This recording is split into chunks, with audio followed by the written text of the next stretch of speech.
মঙ্গলবার রেকর্ড সর্বোচ্চ দামের কিছুটা কমেই বিশ্ববাজারে লেনদেন চলছে স্বর্ণ, রূপা আর তামার।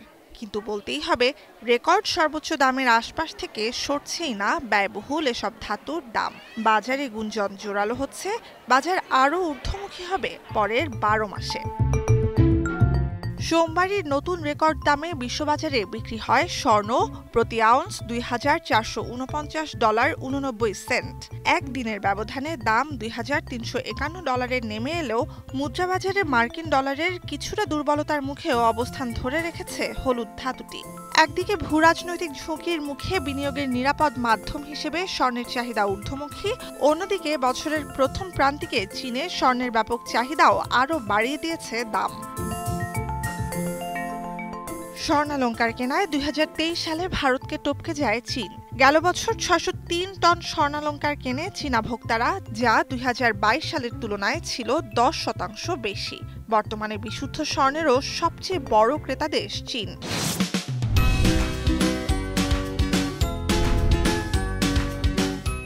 ওয়ার্ল্ড গোল্ড কাউন্সিলের আভাস, চীনের স্বর্ণালংকার চাহিদা এবছরও বেশি থাকবে, ছাড়িয়ে যেতে পারে ২০২৩ সালের বিক্রিকেও।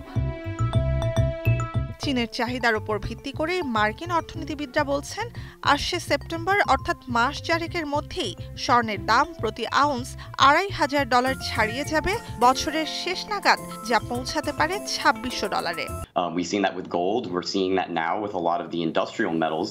But what's important to keep in mind about gold right now, I think that, Fed policy, the fiscal situation. স্বর্ণের পর দ্বিতীয় ধাতু হিসেবে বাজারে প্রভাব রূপার। বিনিয়োগকারীদের আগ্রহ বাড়তে থাকার পাশাপাশি বাজারে সরবরাহে কিছুটা বাধার কারণে গেল বুধবার প্রতি আউন্স $৩১ ওঠে রূপার দাম, যা এক দশকের বেশি সময়ের মধ্যে সর্বোচ্চ।